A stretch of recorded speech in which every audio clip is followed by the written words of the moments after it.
To read Back to Reality, the best-selling novel of the Bestseller Experiment by the two Marks, go to bestsellerexperiment.com/Back to Reality. And subscribe to this podcast to get loads of extra bonuses. Go to bestsellerexperiment.com/subscribe. Let's run the show. Hello and welcome to the Bestseller Experiment, where we continue to discover what makes a bestseller and inspire you to start, finish and publish your book. I'm Mark Stay.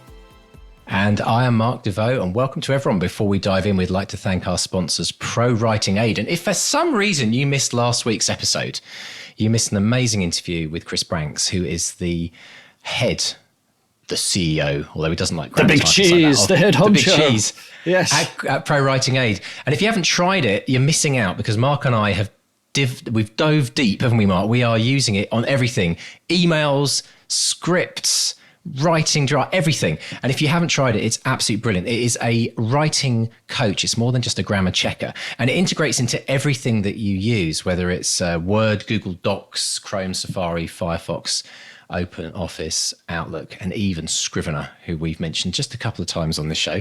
It's designed for the smarter writer, and it started off for professional writers, but it will help everyone. I'm finding it incredibly useful. So if you would like to give it a go, pop along to prowritingaid.com/bestseller and you will get 20% off. And coming up on Black Friday, they've got a really, really sexy deal of over 50% off the lifetime deal. So if you want to get the lifetime deal, 27th of November is when to dive in to get that deal. So, Mr. Stay, we are live and direct. We have a live audience in the studio. We have loads of people who've joined us today. Thank you so much for joining us. Yeah. Should we just give them a quick shout out? We got some first timers as well. We've got Sean Locke is here. Darius is here, which is fantastic. Welcome all. Tanya, Kerry, Jack, Robin, Mark, Chell, and many, many more who are joining us as we speak. So thank you so much for joining us. We're going to have a fantastic interactive session today, because we're going to be asking, and we've asked a lot of our listeners actually questions around what makes you a productive writer, and how can you make the habit of writing something that you do every day. So let's dive in, Mark. We've got tons of questions and tips from our listeners to talk about, haven't we? Well, the first one is from Steve Gowland. He says, for productivity, dictation software, a comfy chair, and gin. That's it. Podcast over, everyone. Sorted. I was going to say, as long as the gin doesn't come first, because then nothing happens after that point, apart from a very nice heady feeling. I do have a slight liking for gin myself. Mother's ruin. I like that. Eh? I like that tip. Eh? I think that the idea of dictation software, that's something that we've covered in a deep dive, and it's coming up more and more, I've noticed, on the episodes. I'm curious, actually, as to people in the studio, who actually dictates, who's tried it, and who hasn't tried it, and why haven't you tried it? I'm interested to know about that. Mark, have you ever tried dictating anything? I tried being a dictator of a small South American country, but it didn't work out for me. Didn't work out. No, but no, I've not. But you know who has? Award-winning author Ian W. Sainsbury. His book, he used dictation software on that. So it's coming of age. It's coming around. But I like to. The way I write, I'm not sure works for dictation, because my mind is such a jumble. I'm not sure it would all come out in the right order. Do you know? I skip forward, I go back. I skip forward, I go back. I rewrite. I do this. I skip forward, I go back. So it takes a lot for me to get a decent sentence out in the first place. So I don't know. I've not tried it, but I might give it a go. But it's because Claire, she does her allotment videos, and she always nails it first take, every single time, first take. I was on the radio the other night, and the guy on the radio asked me to do a little 30-second piece, 7 takes. So I'm like, so tonight on the blah, blah, blah, blah. Oh, no, I had to take 2. So tonight on the blah, blah, blah. So that's what dictation would be like for me. So I'm not sure it would work for me. But, I could give it a go. I'm sure the thing is, I think we are less than a year away from dictation software becoming a lot more affordable. The AI is really getting there. It's that we've seen some big changes, haven't we? Well, if anyone's ever tried speaking to Siri, I mean, you think about Google Home, Alexa devices. Most of the time it actually gets it. And I've actually started writing notes, pages of my book as I'm driving by dictating into my phone whilst I'm popping along. And I'm finding that very interesting because when I get home, I've actually got some words that I can either start as a basis of an idea. And so I started using it as a way of just capturing ideas. But the more I practice doing it, the more I'm getting into the style of how you have to speak to write a book. And I think there's a little bit of a learning curve, but the only way you can do it is practice. Yeah. And in the studio, it's interesting. We've got a few people that have answered back this. Robin said she's tried, but Google Docs wasn't the best of tools. I've tried Google Docs as well, actually, Robin, and it is a route actually to record, but it's a little bit clunky, I found at the moment. It's not really designed for, or at least it's not quite there yet. Jack says, I've not tried it. I hate the sound of my own voice. Oh, Jack. There is a problem, right? Obviously. But it's a good thing, you know. I bet you, Jack, if you see a photo of yourself, is that a similar thing? You kind of don't like looking at yourself in photos. I always see the two are related for some bizarre reason. I don't know why. But it's a very good point. Some people don't like the sound of their voice because if you listen back to your own voice, it makes you cringe, then it's not going to be a very fun experience. Maybe that's something we've got to get beyond. I don't know. Well, you know, after 200 and whatever episodes of the podcast, I still think, who is that common as muck idiot babbling on? And it's me. Right, I know. Mark Hood says, I tried but felt too self-conscious and kept stopping to think. Well, that's what will happen if you do it on the train, Mark, you know. It was a dark and stormy night. Tickets, please. Hang on.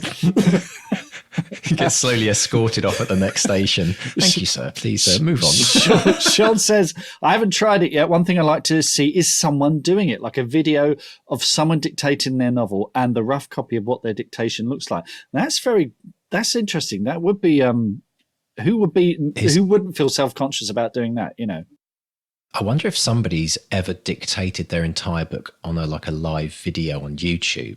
And then people can right? That's a little challenge. Let's throw it out there. If you fancy being the first person to ever dictate a book, because that would be a great story at the end of publishing the book. This book was dictated on YouTube live and people were typing comments or saying, ha ha, or I don't get that bit as you're writing it.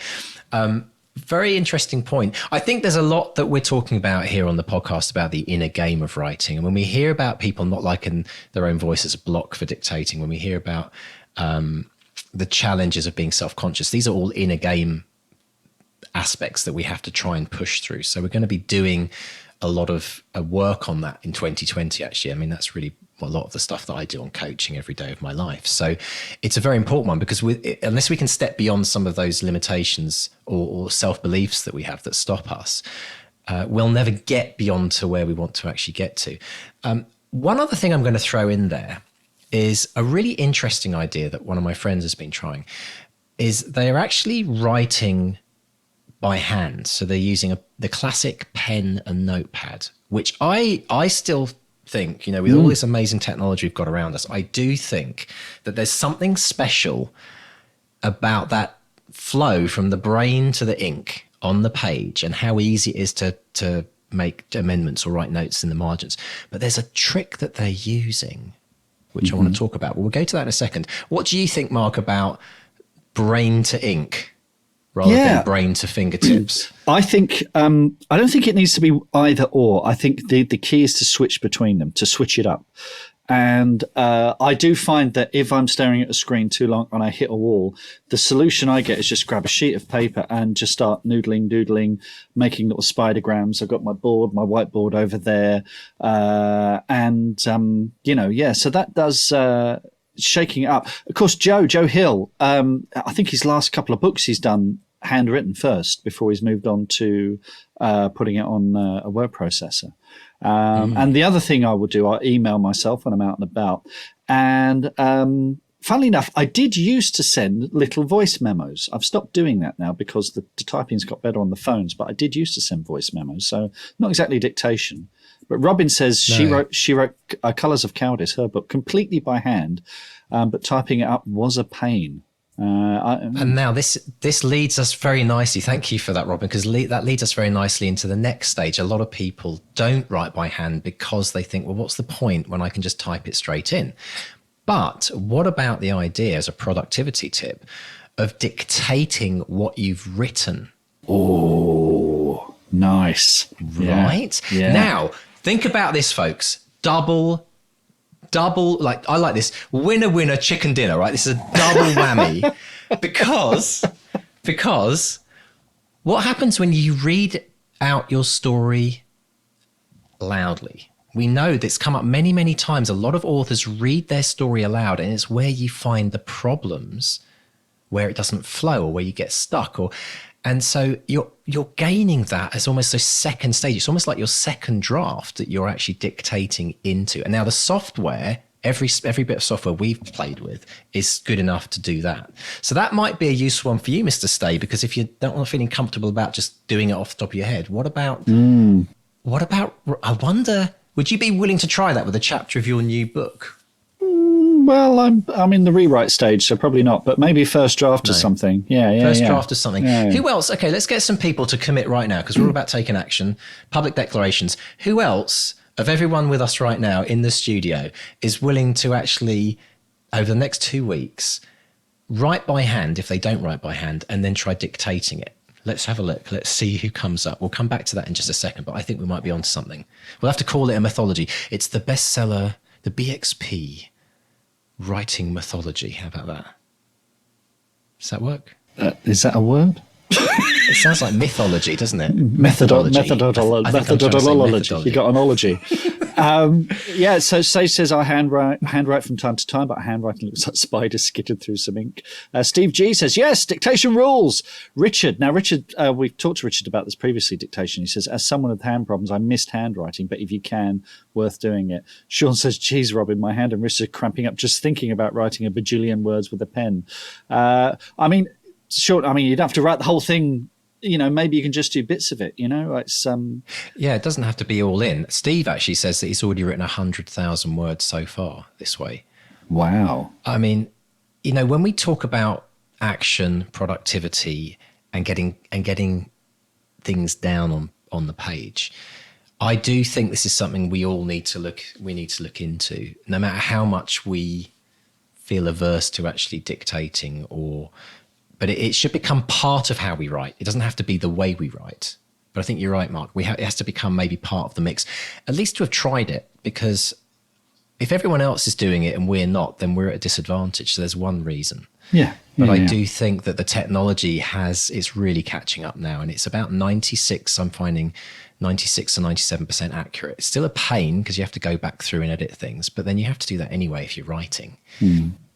Sean says, listen, I'm in a bit of a slump right now anyway, writing-wise. A change of tools and methodology might not be the worst thing. I literally couldn't write less if I tried something new. So, yeah, go for it, Sean. It does make a difference. You do have to shake things up. It's you can't just be all about the screen or even all about the page. I think, mix it up a bit.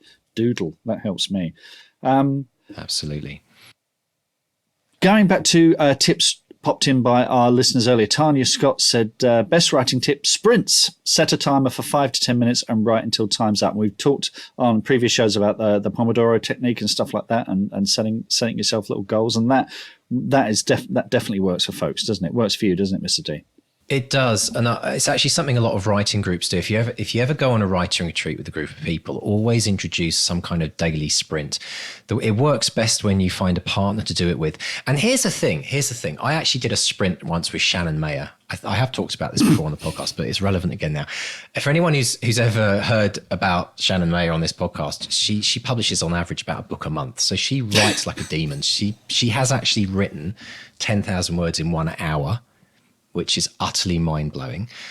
The most important thing to know is that it's not about your word count when you're sprinting with someone. It's not a sprint where you're literally trying to race each other and who can write the most. The technique that we use that works is you declare to each other how many words you're going to try to write. So in my case, it was like, 1,000 words. And in her case, it was 4,000 words. And so we're not sprinting against each other. We're kind of running along, we're trying to both accomplish our own personal goal. And we both celebrate the fact if we hit that goal. But sprinting, guaranteed every single time, you will always write more words than if you're doing a sprint with someone than if you're just sitting, doing your usual kind of like, having a think and eating a hobnob. And you'll become 10 times more productive with sprints. So that's something which we're going to be introducing in 2020 for people who are part of something that we're doing, which I will be announcing very shortly. But there will be a sprinting element to that. It's part of what we're going to be actually creating. It's like a forum where people can come and say, right, I want to do a sprint today. Who else is around to do that with us? Morgan, on a kind of similar tack, Morgan got in touch. Morgan Delaney, she says, I start my writing day with a 20-minute writing prompt exercise, usually to make a story out of random words or based on a random picture. They're not all good, but one, sometimes you get a nice surprise when you read them back. Two, it's a great warm-up for the real writing to come. And three, 20 minutes into your day and you've already written something. What a feeling. So that's like your warm-up before you, get into the big stuff, isn't it? Absolutely. Yeah, absolutely. It's like the running jump that Michael Connolly talked about, didn't he? Where he talks about when you get stuck with writing, take a step back and do a running jump into it rather than just standing on the long jump pit board and trying to jump a little bit into it. I think. Yeah, the thing I do as well is is everything in life. I try to leave something almost mid-sentence. When I'm wrapping up, I will leave it unfinished so that I can come in the next morning and just go, oh yeah, just need to wrap that up before I move on to the big thing for the day. So that helps me just warm up and then before I know it, I'm up and running. So it's that first 10, 15 minutes can be, really, really hard work to get that boulder moving again. And that's a great way that I find to get going. If you think about it, everything that we typically do in life that requires any form of exertion needs a bit of a warm up. Now, I'm talking about stretching before you go for a run. I'm talking about foreplay before you. Okay, right? There's all. What? There's, yeah. Well, it's a warm up, right? How did we get there so soon? That escalated quickly. I'm just using examples, Mark. I'm just using examples. But what's interesting is when we sit down to write, do we have a warm up? I bet you sorry, Mark's we've officially lost Mark for a time being. I always like to shock him on the show, especially live shows. You should see the things we do, folks, when we're recording these not live that we have to cut out. Oh, if you could hear the outtakes. But here's the thing. How many people, let's have a quick vote. How many people in the studio do a warm up before they start writing? I mean, for some, we sometimes call it the idea of it's like writing the crap out is sometimes, but it's not usually seen as a warm up. It's usually seen as something that we do the day before we're going to start writing our best stuff. But if we start to do a warm up, like even if it's just 5 minutes where we just write something just to get the brain engaged, how might that change it? Yeah. And if we actually see that as completely disposable, then we chuck it. But what if something actually nice, something that comes up? Musicians, they warm up. Vocalists, they warm up. Everyone warms up. Mark Hood says, lights down low, light a candle, rose petals and 1,000 words in the next hour. Sage says, I usually do a couple of minutes free writing before I get serious. And actually, Robin says, I normally listen to a podcast and do my journal before I start writing. That is a brilliant tip, actually. It doesn't have to be writing words for your book. It doesn't have to be the story. Take the pressure off. Every time we sit down to write, there's this innate pressure that we have to start delivering our best ever work. We have to be geniuses in that moment. I love the fact that we use a different form, like a writing exercise or something that we need to do anyway. Listening to a podcast is quite an interesting one. I find when I listen back to our podcast, it really inspires me to want to write better. And so when I actually start writing, it's almost like I'm kind of mentally engaged to want to really dive into it rather than be having that classic kind of blank page moment where you're just staring, thinking. Jack says morning pages are good, which we talked about before. And Kerry says some writing groups use Discord for sprints. What is Discord, Kerry? Explain what that is. I don't know what that is. Yeah, I know what Discord is. Is this one? Well, it's one of you. All the cool people, Mark. All the cool people in Discord. Discord is like I don't know how to best describe it, but it's an open bit of software. It's a bit like a Facebook group, but without all the Facebook privacy stuff is another way of putting it. Right. But you can use it for anything. We have actually, one of our BXP team members has set up a Discord. Robin's just told me off. She says, Mark, the BXP team has a Discord server. Yeah. Oh, okay. Yeah. I know we can't keep up, honestly, but it's basically a really great way to build a community. It does require people to sign up to Discord, but it's a hugely popular. It's used a lot within techie circles as well. Companies use it as a kind of forum, but it's a way of organizing things very easy. You can create different kind of groups and the like. I see more and more writing groups will probably have a Discord server in the future as well, because we don't know what's going to happen with Facebook. We don't know where that's going. I've noticed lots and lots of things are changing about Facebook groups recently. I don't know if you've noticed that. Oh, I've Anyone noticed. involved? Yeah. They're going to. I think where we're going with that, I'll be honest, I think what's going to happen is Mr. Zuckerberg one day is going to go, right, folks, we've now got premium Facebook groups.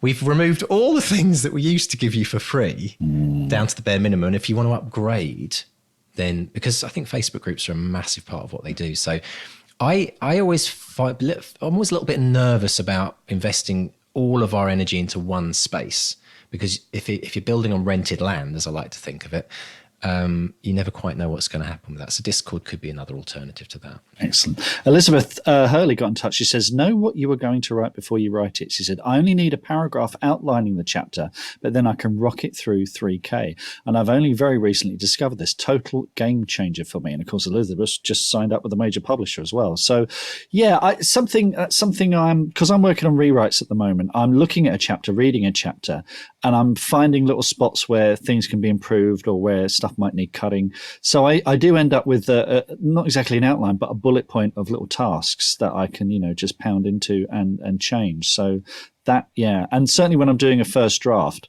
rather than, because we were doing this, if you remember, towards the end of Back to Reality, rather than doing that Mahusive outline, we started doing just kind of, so this is going to happen, this is going to happen, this is going to happen, go. And that really helped. That really sped things along, didn't it? I tell you something that, yeah, absolutely. And I did this just yesterday. I'm writing a screenplay at the moment to try and challenge myself to do something new that I've never done before. And actually, to be totally honest, Mark, completely inspired by what you've done. I thought I want to try this format to see how different it is.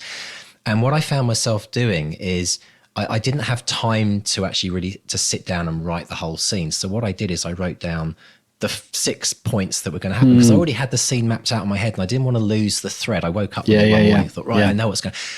I just did those 6 points. That was in the morning and it took me 2 minutes, put it down. And then I went off to do my daily stuff, and I know that my subconscious was busy working on those 6 points all through the day.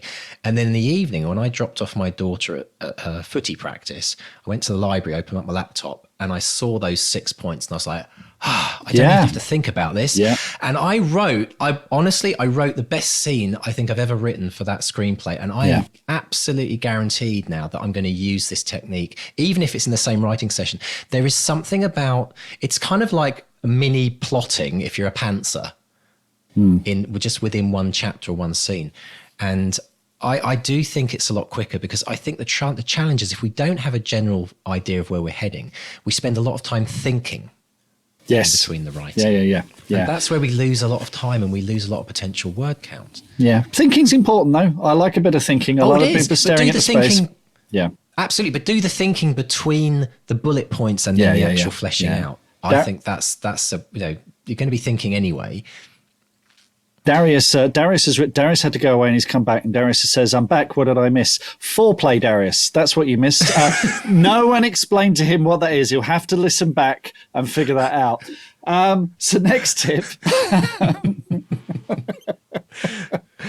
Now, this is important. Robin dropped us a line and she said, sprints and accountability. Having someone to report to that I've written today helps me so much to actually do it. Even just wanting to maintain the NaNoWriMo streak of days written is enough to get me right on the days I really don't feel like it. Because it's not about feelings, it's about showing up and writing to my best of my ability on that day. Yes, Robin. And that leads us to a massive announcement. Segue man. Big segue. people in the Bestseller experiment team, the BXP team, will know that we've been running a secret experiment for the last couple of months, and we have, and this has really been born out of an experiment I did with a friend of mine. I am the epitome of the person that struggles to write every day and finish a book. So I openly admit that on this show. I've half written 20 books. I've written the book with Mark, Back to Reality. But apart from that, that's basically my kind of my biography in a nutshell. So I was determined a couple of months ago, after I kept looking, what's going on? I'm on this podcast every week talking about writing, and I'm not actually able to write every day. So I did an experiment with a friend, and the experiment was very simple.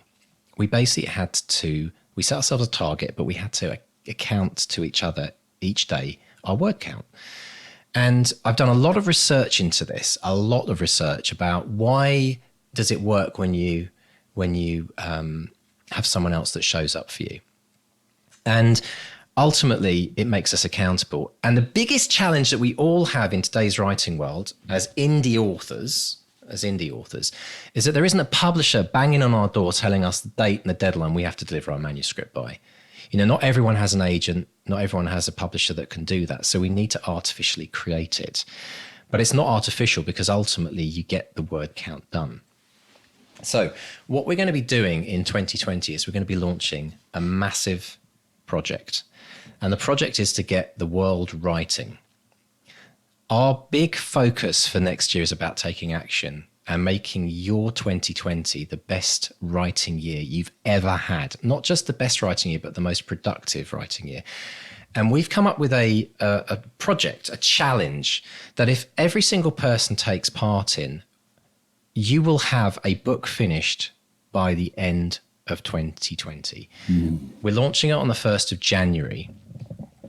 And it's very, very simple. You have to commit to writing just 200 words a day. And people say, what, 200?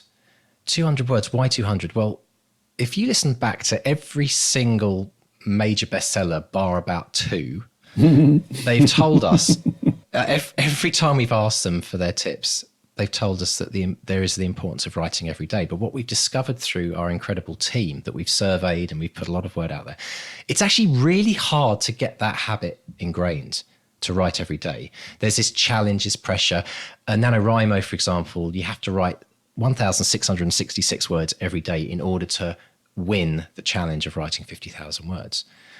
But what we've learned through the experts in habit is it's about making it simple. And 200 words a day is the equivalent of a page a day of a book. And if you write a page every single day, you will have the average length of a released novel by the end of the year. So we would like to announce the BXP challenge of a page a day. And we want everybody who wants to take their writing seriously to sign up to it. And we also want everybody to sign up to it who has to tell their friends about it that also want to write a book, because we know for a fact that on the average Facebook group, in your personal Facebook group, there's about 50 to 60% of people that have the dream of writing a book. They just have never managed to find the time. Now, we have actually done this as a larger experiment with a large number of people from the BXP team, many of them in the studio today. And we've had the results in over the last couple of weeks in terms of how it's changed people's writing habits. And we can guarantee you that the results are showing us, they're still coming in, but the results are showing us that it is making a huge difference, not just in people writing every day, but also how many words they're writing. So we're going to be announcing very shortly a link where you can sign up to it. You've got until the 23rd of December to sign up for the challenge, starting on the 1st of January. And we've got something slightly bigger to announce, haven't we, Mark, in terms of a collective goal that we're trying to achieve? Yes, indeed. This is, well, you know how we like a big number. So we're asking people to commit to 200 words a day. What's what? We want to get the world writing, the globe. So we created a community challenge for all of us to collectively write 1 billion words. So to make this a reality, Mr. D's crunched the numbers. We need 15,000 people to sign up to this challenge. 15,000 people. 15,000? Yeah. So it's not actually that much. When you think there's over half, 550 million that do, 550,000 people apparently do NaNoWriMo each year. Yeah. So we're looking at a very small percentage of those. Maybe you're listening to this and you're halfway through NaNoWriMo and you're struggling and you're thinking of giving up. Well, this is the challenge for you. Maybe you're going to get to the end of NaNoWriMo and you're going to do your 50,000 words and then you're going to take December off. Well, this is the challenge for you because it's not about the kind of crash diet. It's about writing consistently every day of your life. And we are really excited. We think this is actually totally possible. We think we can collectively write 1 billion words. And that means by the end of next year, we'll have around 15,000 novels that will which will have come out of this challenge. Yeah. 15,000. And how many of those potentially, Mr. Stay, could become bestsellers? I think at least 14,999. Definitely. So if you're interested in getting involved in this, we're going to announce the sign up link on our Facebook group, on our mailing list. So go to bestsellerexperiment.com and sign up to the mailing list now. Come to the Facebook group. We'll be putting it out on Twitter. But I want people to start thinking about who they might invite along for the ride, because to get to 15,000, we're going to have to ask people to kind of spread the word and get it out there. But the thing that I've seen, Mark, that excites me the most is this idea of accountability, of having to actually try to get 200. It's literally about 15 minutes a day. And we've had people writing on Post-it notes in the queue of a supermarket to get their words down. Yeah. You can dictate your words like I do in the car. You can have a notepad on beside the toilet. 15 minutes, right? Why not do? I mean, you'll be amazed. No matter how busy our lives are, there is always 15 minutes in our day at some point, 15, 20 minutes in our day, where you can get those words down. And by having committed to that goal, what I've found is if I haven't done them, and you have to do them before midnight, that's the rule, whatever time zone you're on, you've got to do them before midnight. But if I haven't done them, like by say 10, I'm like, okay, I have to make this a priority, and I get it done. And it works. Absolutely works. Yeah. Kerry says, is it a buddy system or group accountabilities? How's it been working in the experiments? So basically, there's two different levels. The first level is that if you're signing up to self-report. So you're going to report 200 words each day, and you'll be submitting your word count to us, and we'll be then collating the grand total, which, if technology works, will be updated live on the front page of the Bestseller Experiment from the 1st of January, so you can actually see how we're doing collectively. Then there's a second level, which you're going to be launching, which will be looking at partnering and buddying, but that is a much more involved system, and that is going to be part of something else that we're going to be launching that relates to something I talked about earlier. So there'll be two separates, but the bottom line is it's a very simple, the first level is just about committing to write 200 and then reporting your word count to us. So we will be your accountability partner. But if you want to go deeper, then we'll be talking more about the buddying system that's going to be released as well in the future. We have our first volunteer. Steve G says, I'm in. And I've just talked the wife into it too. Good one, Steve. Have a gin. Brilliant. You're number one, Steve. You're number one, and your wife is number two. That's fantastic. Absolutely. Honestly, we're going to get so many people who never thought they could write a book or finish a book. Well, this is one of the things you were talking about beforehand. You were saying that you are surprised by how many people want to write a book and are just put off by the scale of it and never try. And that 200 words a day just feels so doable, doesn't it? 200 words a day is an average length of an email that we send people. 200 words a day is about 4 or 5 texts that we send. Now you think, how many things do we actually write each day, but we're not doing for our own book? I'm really blown away. And I'm a testimony to this. I'm the guy that could not do this, but for the last 3 months, I've polished off And I've always hit my 200 words, but I tend to do a lot more. And that's the thing. The thing that we're learning in this experiment, folks, is once you actually dedicate to actually starting to write, it's very hard to stop at 200. You're going to write a lot more than 200. You'll smash it. I've written 15,000 words in the last 2 months. That's a lot more than 200 a day. Yeah. I have never had this level of productivity ever in my life. Yeah. And I'm the coach, for goodness sakes. I'm the guy going out there telling all these people, it's like cobbler's shoes, right? Who fixes the cobbler's shoes? Who cuts the hairdresser's hair?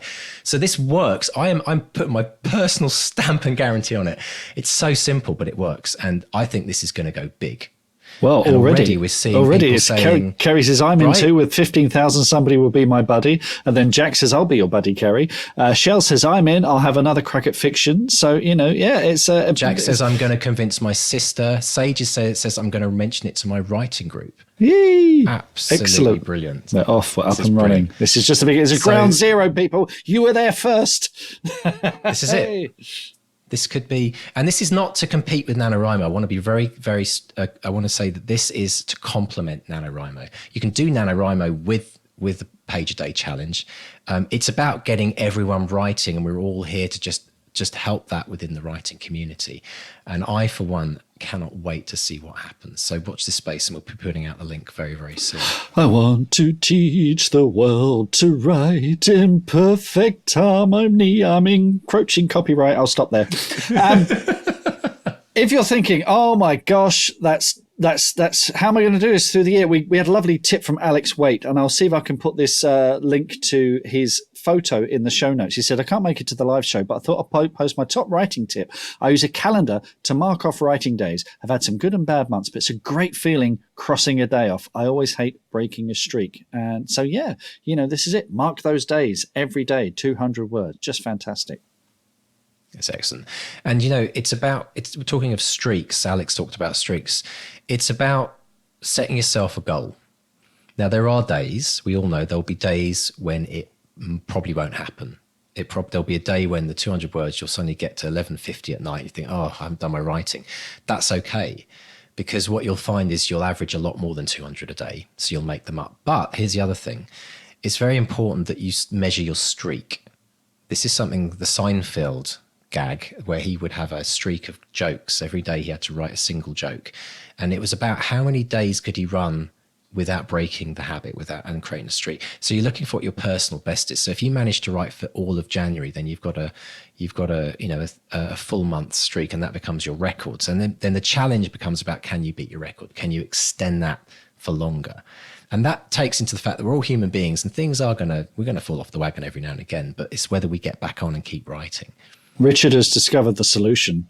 Chocolate calendars. Mark says he immediately goes out to buy 12 advent calendars. That's genius. 12 advent calendars. I love it. Yeah. You get you get 2 extra bonuses in February as well. Yeah. If you go to Poundland, you get them for like £1 each, can't you? So.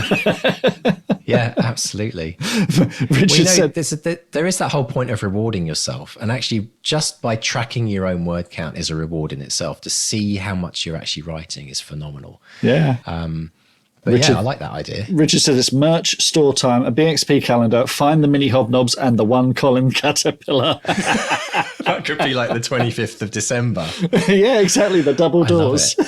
A writing calendar. Can you imagine how big a 365-day a year writing calendar would be, Mark? It'd take up your entire wall. We could get those little desk ones where you tear it off every day. Get one of those. Yeah, you? I like it. Right. Now, look, I've got a very quick top 10 of productivity tips that I use, which might not mean anything to other people, but this is what works for me. So do you want to hear these? I want to hear them.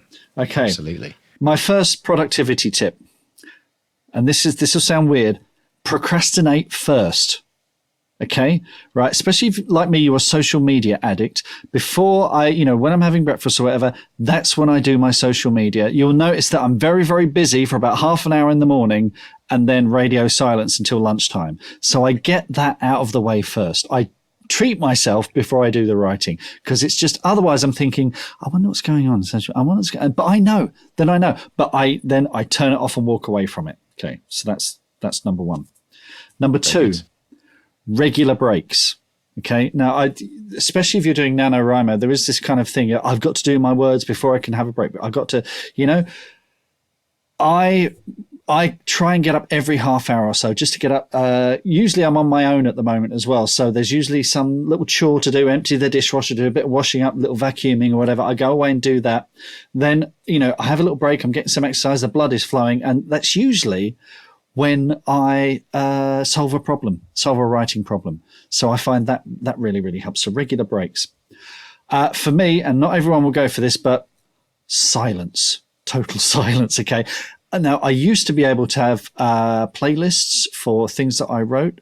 I do use a nature sounds app as well. If I'm on the train, that's what I use now. I have these headphones, which are, block off sound or silence. I try to write really quietly now. Any kind of noise now. I tried it this morning. I tried putting some music on. It just totally distracts me. So that helps. Next one, door closed. It's the old Stephen King tip. Close the door. Don't let anyone in.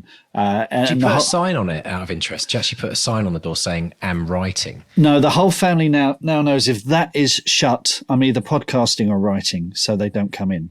So, they now know that. So, Darius talking about music, Urban Myth Club on repeat. Now this is a story. This is a story and a craft tip as well as a productivity tip. But people are obsessed with ideas, or obsessed with stories, obsessed with character. My thing is, when I'm writing a scene or a chapter, know your argument, okay? Because your story is about an idea, but it's not a wishy-washy idea. It's usually an argument that you're presenting in the form of your protagonist. And the antithesis to that argument is your antagonist. So you've got to know what the argument is and how far down the road you are on that argument. So if your character is going from A to Z, okay, and A is the beginning of the journey, Z is at the end, okay, you've got to figure out where you are in the alphabet and where they are in that route of change. So know your argument, know where you are in the story, and just remind yourself that, okay, they've discovered this, but they haven't yet discovered this. I just find that really, really helps me tell me where I am in the story. So I could do a whole episode on that one. I was going to say that's a huge, huge, but that's a great top liner to whet people's appetites. Make notes always. And I guess we all know this, and we've talked about sending ourselves emails, sending little voice messages, have a pad and pen by the bed. This isn't, we might joke about these things, but always inspiration can come at any moment. And when you get to middle age, it leaks out of either one of your ears. And if you don't get it down straight away, it's gone. It is gone and it ain't coming back, So make notes always, collect notebooks, always jot it down. I tend to email myself. So I tend to have these weird emails where I have in the header, what if blah, blah, blah, blah, blah happened? And that will go into my notes, right? Change medium. We've already talked about this. I switched to paper, switched to screen, maybe switch to phone, change post-it notes, anything. Change the medium all the time. I do that all the time. And again, that's just, like you say, Mr. D, I think that thing of pen on paper, it just triggers a different part of the brain, a totally different part of the brain. Set targets daily. We've talked about that as well. I mean, obviously, this is a big deal for us, the 200 words page a day. Set targets daily. That really, really helps. Do not multitask. Okay, now again, this is a middle-aged thing. I used to be able to multitask. Can't do it now. Can't do it. I have to focus on one thing. Any distraction really just takes all the air out of my balloon. And finally, prepare to change. Okay, so if you listen to the beginning of the podcast, the early episodes of this, I had a very fixed idea of how I wrote because I was doing a commute and I was doing this. And what worked for me 2 years ago isn't always working for me now. I'm constantly changing and learning. So you've got to be open to change. You've got to be open to trying new things. And then one bonus tip for productivity, back up every single day, back up. If you're an author, particularly if you're on contract with a publisher or you are self-publishing and you've got readers waiting for you, if you do not back up, you are doing yourself and your readers and your publisher a disservice. You have to back up. Pay for a service if you want, or just email yourself, but back up every single day. And those are my 10 tips. 11. Fantastic. I love it. And actually, when you were saying back up, I thought you meant the idea of the run up that Michael Connolly did. But you're absolutely right, and I do recommend when we wrote our novel, we actually used Dropbox, didn't we, to actually store the master files on. Yeah. That was useful. Google Drive. There's lots of if you're still saving stuff to your local drive because you're worried that people might nick your manuscript, you've got to put into perspective. What the chance of someone finding your manuscript or stealing it on some service that gets hacked versus your own hard disk blowing up? I promise you, 99 times out of 100, your hard disk will blow up. So just let go of the fear of people stealing your manuscript. And if someone steals it and they happen to be a movie producer, hurrah! Right? I mean, you just don't know. So back up first and worry about all of the copyright stuff later, because I know it's a lot of people don't do that because they're worried about online. Stick a copy of it every day. Do you come across that? Do you come across people say, is this in your writers group or is this all the time? It's actually more from music. People think, if I put my music up on, it's often people who are starting out in the music industry. They say to me, so I've written this amazing track, but I don't want to put it on SoundCloud or YouTube because someone might steal the lyrics. And I remember being exactly like that when I started off. I did that thing where I went to the post office. I had a Jiffy bag with a CD in, and I asked them to. And probably people have done this with the manuscripts. They post a date, like a stamp over the back of the envelope, so you can legally present it in court. And I say to people, if someone wants to nick my music now, hurrah! Get it to number one, and then you take it to court. It's like, bring it on. And we've got to let go of this idea of people are trying to steal our stuff. It's like in Save the Cat book, they often talk about, everyone has a great idea and they keep it to themselves because they don't want to give the idea out to anyone. And they say, no, go out and tell everyone that you can find. What do you think of this idea? Shake them, what do you think? Tell me. The important thing isn't the idea. You think you haven't had an original idea. You have not. I guarantee a dozen people have already thought of that idea, if not thousands more. But what is unique is your unique expression of that idea. Exactly. And that comes to that. Exactly. That comes to the know your argument thing, because only you will stand at this spot on the world and say, this is how I see this argument. This is how I'm going to express this with this bunch of characters, this location, this style of prose, this expression that I have. No one can steal that. That's why talk about Pro Writing Aid, because there's a plagiarism tab on there, which is mostly used by academics to see if their kids are stealing stuff from online resources. Yeah, it's just brilliant. But yeah, the plagiarism is when you steal the words exactly and put them in your own work without crediting the author. Likewise with music, it's that combination of chords and melody that,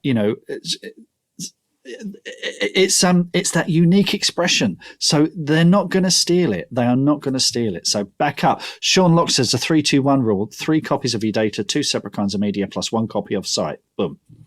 Brilliant, because there's been a massive, just to put this into perspective, it's kicked off on the chat side of our video window here, people talking about backing up. And I think Steve's got it spot on. It's because Mark said Dropbox isn't backup, though. They've lost 10,000 of my files once through a bug. Better than nothing, but do be careful. So wow. It's about having multiple copies. And generally, as a rule, save one to your laptop or your computer, that's your local copy. Save one to an online cloud service, a Google Drive. Somebody said, is OneNote okay? Yeah, OneNote's Microsoft's version. They're all pretty much as similar. Yes, and they could all be hacked one day. It could happen. But and then the third thing is, the 2 kinds of media. So if you're having one, but 2 on site, have one on your laptop, out your desktop, like one of each. There you go. Mark's just waving his hard disks. I've got external hard disks. You know what's probably the best thing right now? I would go out and buy a thumb drive. They're absolutely, they're pennies really now, and they get a huge amount of storage. And go and get yourself a USB thumb drive for a couple of dollars or pounds or euros or wherever you're in the world, and make that your writing dongle. Right now, let me tell you why this is important. We all need a writing dongle, right? Because here's the thing, right? Here's the thing. When you think about our life work, every word we create is part of our life work. But you know what? When somebody passes, and I'm going to be quite serious about this now, because again, I've been through this experience. When somebody passes, if you're given someone's computer and you have to kind of try to extract whatever you want to keep from it. It's an absolute minefield. It's a nightmare. You don't know their folder hierarchy, how they think about storing things. But if somebody had a dongle with the word "my writing" on it, and it was popped inside a little safe with their will, I'm just saying, right? If you want people to have that information or have anything of yours or have backups to something, put it on a dongle and just stick it with your important documents and treat it with that importance. Absolutely. I'm trying to imagine the solemn will reading, and I leave to my grandchildren my favourite dongle. And then they have to read everything on it. But if you had, think about it this way, if let's just project ourselves into the future 3 or 4 generations, and we are in our 20s, say, and we get handed an envelope by a family member and say, "This is for you, Mark. This is a dongle of all of the writing that your great-great-grandfather wrote." How cool would that be? Yeah. Right? How cool would that be? And let's create that for our family, for our ancestors. Because I think that otherwise, because nobody knows where that Dropbox folder is or even has your password to get into it, to be honest. Treat it like life insurance, put it with your will, do it once every 3 months, every year if you have to, but put a backup. Yeah. Backup. Okay. Excellent. Absolutely. Excellent. Brilliant stuff. So there's a lot more we could discuss with this, aren't there? There's so many productivity tips. I think for me, the biggest takeaway today is we can be as productive and we can try as many different tools as we want. But ultimately, it's about us creating the habit.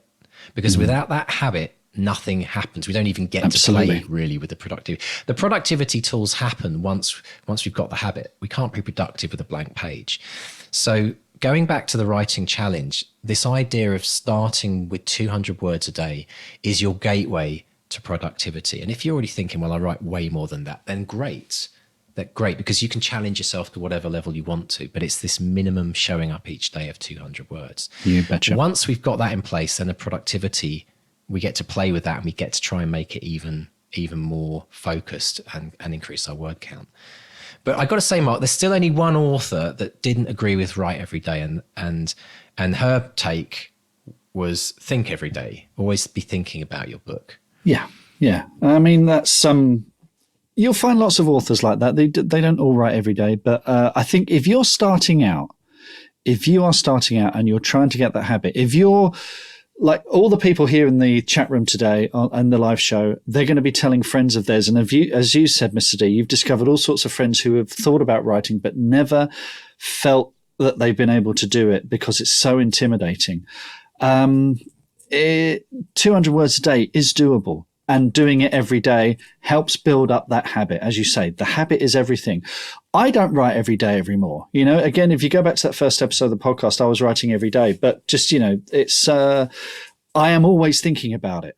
I will be writing little things down. I will be noodling things. But it's, I like to think I'm at that point where I can just pick up and write any time because I put the hours in to start with. It's like the Beatles at Hamburg playing 8-9 hours a day made them that incredible band so they could pick up a guitar, open a piano, and just boom, off they go.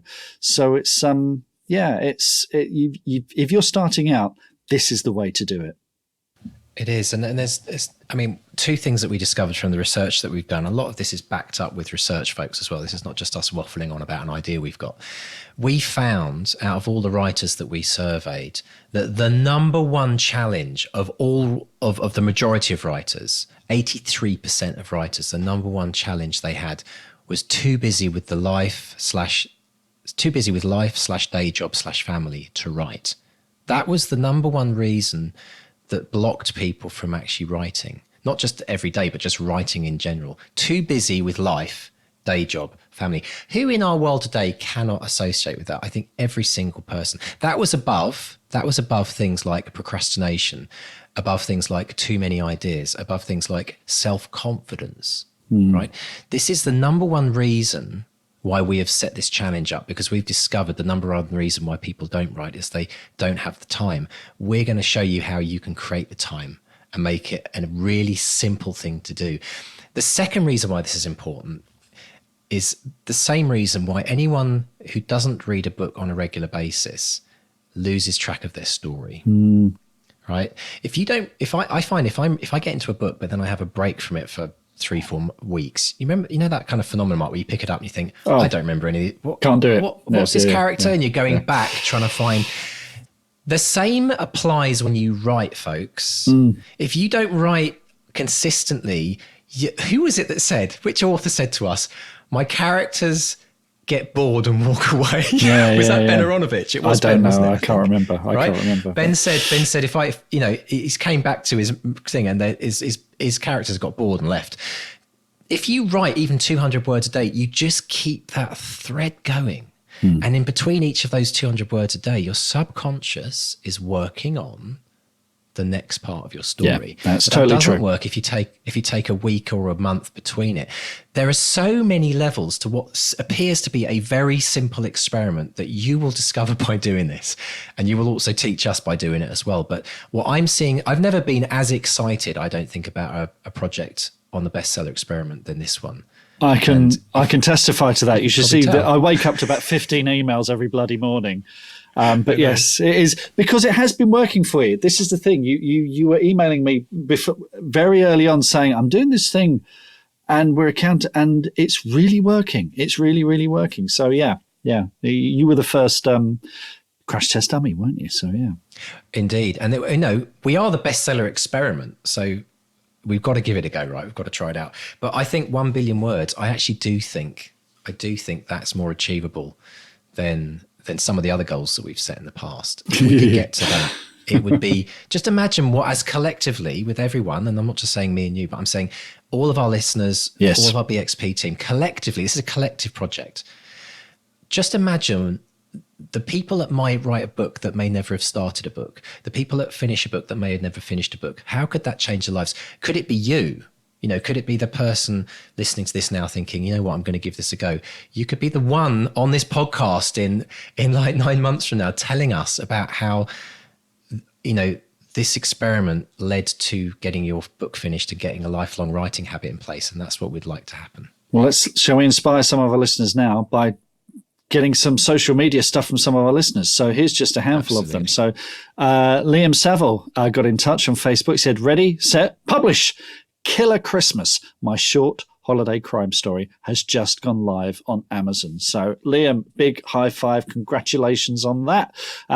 Angela, who you may remember, set a public declaration. She said, well, I've only gone and beaten my deadline. I made a public declaration to have completed my first draft of Jack in the Box by the end of November. I can now confirm it is done. These public declaration things work. Who knew? She said, and thank you for all the lovely support from this wonderful group. And that's the BXP group. That's you guys on Facebook.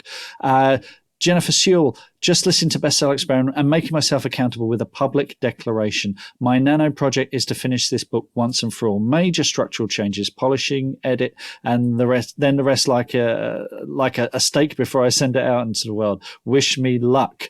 Good luck on that, Jennifer.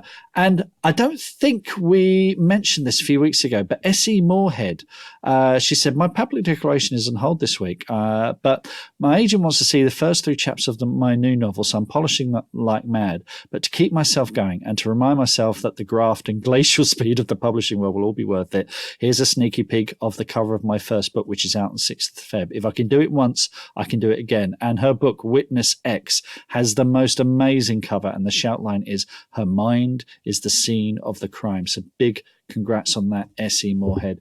And Ivan got in touch. He said, thank you for letting Kate Harrison dig deep into your own blurb on the latest Deep Dive podcast. The last 30 minutes was so helpful. It really resonated with, made me think. So thanks, Ivan. And that's the deep dive we did with Kate Harrison. Now, if you sent a blurb in for that and it wasn't featured on the deep dive, keep listening because we're doing a very special episode with her in a few weeks as well. So yeah, that's just every week now we're getting listeners who are smashing it. You imagine how big this is going to be with this 200 words a day thing. I mean, the whole bloody Right. episode is going to be us congratulating people. So, I you know.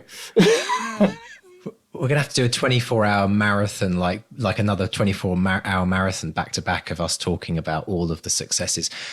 I can't wait to get started. You know what? Christmas can't come soon enough. 1st of January, folks. And if you want to start hashtagging this out on the Twitter sphere and everywhere, we've really struggled with there's so many different things we want to call this, but we're kind of like, we're going towards a hashtag page a day challenge, the BXP, hashtag BXP page a day. So if you want to just start to kind of tease people before we even start to announce this in the bigger world, hashtag BXP page a day challenge. ? Whatever you want to put up, and watch your space. We will be talking about this every week for the next 8 weeks, I'm afraid, folks, and drip feeding stuff to you. But we'll be putting up a link very shortly, so do get involved. So, Mark, if people would like to get in contact with us, there are many ways, as always. yes. Drop us a line on our website, bestsellerexperiment.com. You'll see a contact tab there. Drop us a line via email. Facebook is Bestseller Experiment, and Twitter and Instagram is at BestsellerXP. Drop us a line, say hello. Tell us Brilliant. And thank what you. your goals are. And thank you so much to everyone who's sent in your public declarations. I think we're going to have a lot more public declarations coming in come the 1st of January, because there'll be an opportunity for people to think about what they want to do. And now is the time to do that, folks. It's November. I know a lot of people in the middle of NaNoWriMo, and they're probably stressing out over that, but this is the crucial time where you start thinking about your goals for next year, not on New Year's Eve with a gin in your hand, although that's very pleasant. Start thinking about it now so that you have a run up to your best year yet writing. And so we'll be talking a little bit about that over the next few weeks as well. So thank you to everyone who's joined us in the studio. We've had many more people join us. Thank you again for coming in. We've had Richard, Tanya, Steve, another Stephen, loads of folks. And thank you for all of your comments that you've written, for being part of making this show what it is, live on the fly feedback. We love it. It's absolutely brilliant fun. So thank you so much for everyone. And until next week, folks, it's a goodbye from Mark 1. And a goodbye from Mark 2. Goodbye. Goodbye.